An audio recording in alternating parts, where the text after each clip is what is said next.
जय हिंद। हमने 2 क्लास ले लिया था ज्योग्राफी का, आज हमारा तीसरा क्लास है। हमने पिछले क्लास में मैंने आपको बताया था कि भाई मंदाकिनी कौन, हमारे जो जिस आकाशगंगा में रहते हैं उसका नाम क्या है, और हमारे जो पास के आकाशगंगा क्या क्या नाम है। मैं थोड़ा सा रिवीजन करवा देता हूँ आपको। मान लो कि ये क्या है, हमारा पूरा ब्रह्मांड है। इसी ब्रह्मांड में क्या है, हमारा क्या है, आकाशगंगाएँ हैं। क्या है ये सब? आकाशगंगाएँ हैं। ठीक है, क्या है, ढेर सारी क्या है, आकाशगंगाएँ हैं। मैंने आपको कल बताया भी था कि एक ब्रह्मांड में कितना 100 अरब आकाशगंगाएँ होती हैं, और हर आकाशगंगा में 100 अरब तारे होते हैं। ठीक है, अब जो हम जिस आकाशगंगा में रहते हैं उस आकाशगंगा का क्या नाम है? मान लो इसमें हमारा क्या है, इसी आकाशगंगा में क्या है, सूरज है। क्या है? सूर्य है। तो ये जब इसी आकाशगंगा में हमारा जो सूर्य मिलेगा तो इसका मतलब ये हमारा आकाशगंगा है। तो आकाश है तो सबका, लेकिन हमारे जो जिस आकाशगंगा में हम रहते हैं उसमें क्या है, सूर्य है। और इस आकाशगंगा का क्या नाम है? तो इस आकाशगंगा का नाम है मंदाकिनी।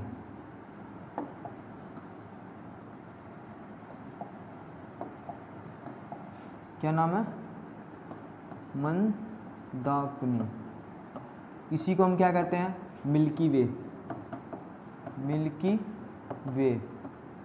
इसी का नाम क्या है? दूध मेखला। क्या नाम है? दूध मेखला।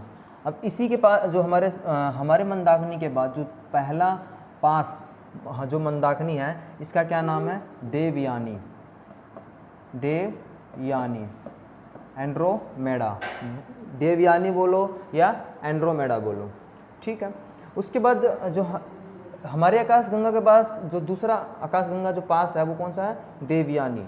और जो तीसरा आकाशगंगा है ये है, इसका नाम क्या है? इसका नाम हम लिखते हैं NGCH33। ठीक है, ये क्या है, हमारा तीसरा आकाशगंगा है। NG, मैं दोबारा से लिख देता हूँ, क्या है? NGCH33। ये क्या है, हमारा आकाशगंगा का जो तीसरी जो पास आकाशगंगा है वो है। ठीक है, अब मैं आपको दूसरा का अपना जो बड़ा आकाशगंगा है जो मंदाकिनी, जिसको हम क्या कहते हैं? मिल्की वे। ठीक है, ये क्या है, हमारी आकाशगंगा है। ये क्या है, हमारा आकाशगंगा है। अब देखो आकाशगंगा बहुत होते हैं एक ब्रह्मांड में। हमने बताया है कि भाई 100 अरब आकाशगंगा हैं, और हर आकाशगंगा में कितने हैं? 100 अरब तारे हैं। ठीक है, यानी हमारा इस चीज़ का अंत है नहीं, देखिए कितना है। अब सपोज करो कि हमारा यहाँ पास में क्या है, सूरज है। ठीक है, आपको मैंने कल बता भी दिया था कि भाई सूरज कितने सालों में चक्कर लगाते हैं।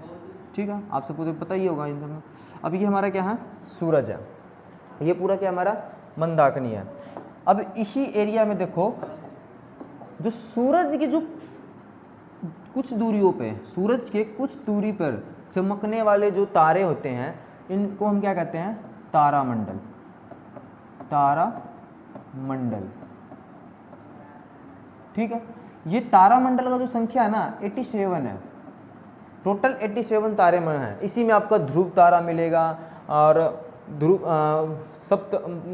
दीर्घ सप्तऋषि मिलेगा, लघु सप्तऋषि लगेगा, हंटर तारा मिलेगा आपको। इन्हीं सब में आपको क्या मिल जाएंगे? ये तारे आपको मिलेंगे। टोटल संख्या कितना है? 87।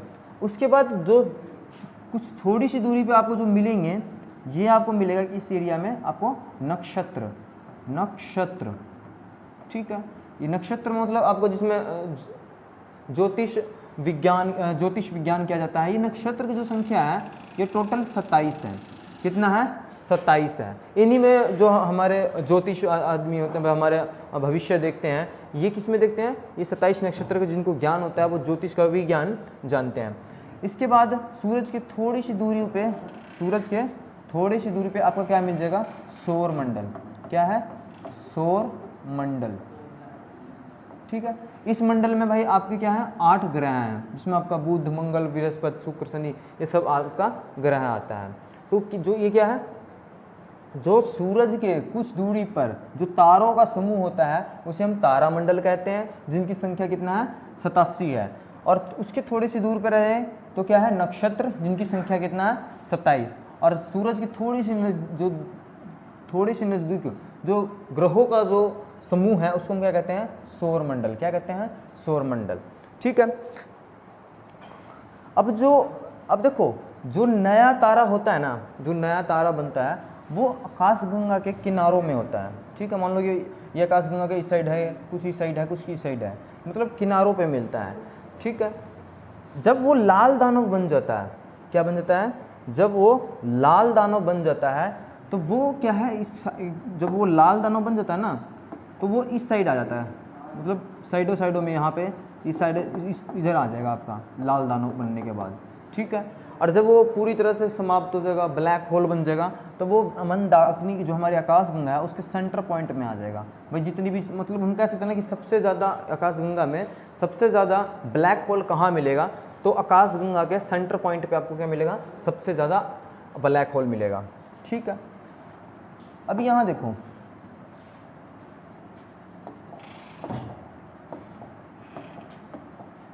बीच, ये हमारा क्या है, सूर्य। क्या है ये, सूर्य। इन्हीं सूर्य के, ठीक है, अब इसके चक्कर कौन लगा रहा है, पृथ्वी। ठीक है, ये क्या है हमारा, पृथ्वी। क्या है ये, पृथ्वी। ठीक है, अब जो पहले साइंटिस्ट थे हमारे टालमी, फर्स्ट कौन थे, टालमी। ठीक है, टालमी ने कहा कि जो पृथ्वी है ना, ये पृथ्वी स्थिर है। ठीक है, और जो सूरज है वो पृथ्वी का चक्कर लगाता है, कि भाई पृथ्वी तो अपने अक्ष पे ही क्या है, रुका हुआ है, लेकिन जो चक्कर लगा रहा है वो कौन लगा रहा है, सूरज लगा रहा है। किसका लगा रहा है, पृथ्वी का। तो टालमी का कहना था कि जो भाई सूरज का चक्कर, पृथ्वी जो है ना, पृथ्वी का चक्कर सूरज लगाता है। ठीक है, जो टालमी ने कहा, क्या कहा इसने, कि सूरज पृथ्वी का चक्कर लगाता है। सूर्य क्या करता है, पृथ्वी का चक्कर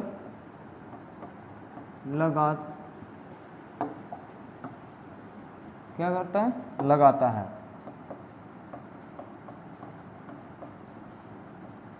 ठीक है, कि भाई टालमी है वो कहते हैं कि भाई पृथ्वी क्या है, स्थिर है, और सूरज पृथ्वी का चक्कर लगाता है। लेकिन उसके बाद दूसरा साइंटिस्ट आए जिनका नाम था कोपरनिकस। क्या है, कोपरनिकस।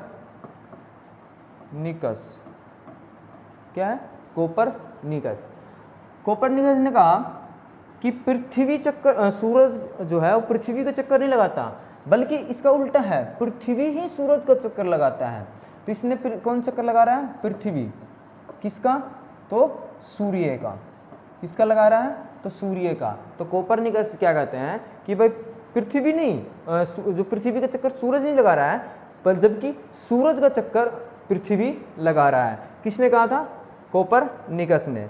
ठीक है, अब जो ये कोपरनिकस ने कहा ना कि जो पृथ्वी का चक्कर लगा रहा है, इन्होंने ये नहीं कहा, इन्होंने ये भी कहा कि भाई चक्कर लगा रहा है। ठीक है, और इन्होंने ये भी कहा कि गोला में, क्या जैसे मान लो कि सूरज है, ठीक है, और इस गोले में लगा रहा है। किसमें, गोले में, पृथ्वी है हमारा, ये गोला क्या है, गोला में, कि भाई जो पृथ्वी है ना सूरज का चक्कर गोले में लगा रहा है। ठीक है, उसके बाद आए हमारे तीसरे साइंटिस्ट केपलर। कौन थे, केपलर। इन्होंने कहा कि भाई ठीक है, कोपरनिकस सही बोल रहे हैं कि भाई सूरज का चक्कर पृथ्वी ही लगा रहा है, लेकिन वो गोला में नहीं, वो लगा रहा है अंडाकार में, अंडाकार में। ठीक है, कैसे में, अंडाकार कह लो या दीर्घवृत्ताकार, दीर्घवृत्ताकार। जैसे कि मान लो कि क्या है, सूरज है। ठीक है, तो ऐसे लगा रहा है, कैसे, अंडाकार कहो या दीर्घवृत्ताकार में कहो, कि ये ऐसे क्या लगा रहा है, सूरज चक्कर लगा रहा है, पृथ्वी चक्कर लगा रहा है सूरज का। ठीक है, किसने कहा था, केपलर ने। उसके बाद गैलीलियो आया। चौथा कौन है,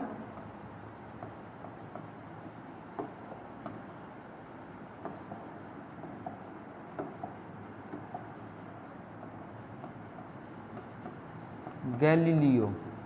कौन है, गैलीलियो। ठीक है, कौन है, गैलीलियो।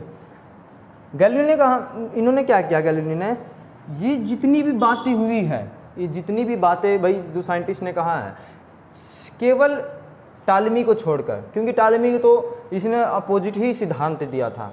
तो गैलीलियो ने प्रूफ कर दिया, ठीक है, क्या प्रूफ कर दिया कि भाई जितनी भी बोल रहे हैं ना वो सब सही बोल रहे हैं। भाई पृथ्वी सूरज का चक्कर लगा रहा है, कैसा दीर्घवृत्ताकार में लगा रहा है, लेकिन जो टालमी है इनकी बातों को इन्होंने नकार दिया कि भाई टालमी गलत बोल रहा है, सूरज पृथ्वी का चक्कर नहीं लगाता, जो पृथ्वी है वो जो सूरज पृथ्वी का चक्कर नहीं लगाता है, जबकि क्या करता है, पृथ्वी ही सूरज का चक्कर लगाता है। यहाँ तक आपको कंप्लीट हुआ।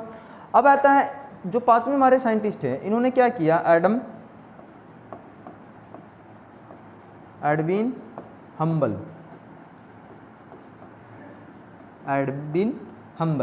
इन्होंने क्या किया, इन्होंने एक दूरबीन बनाया, कौन सा, अंतरिक्ष,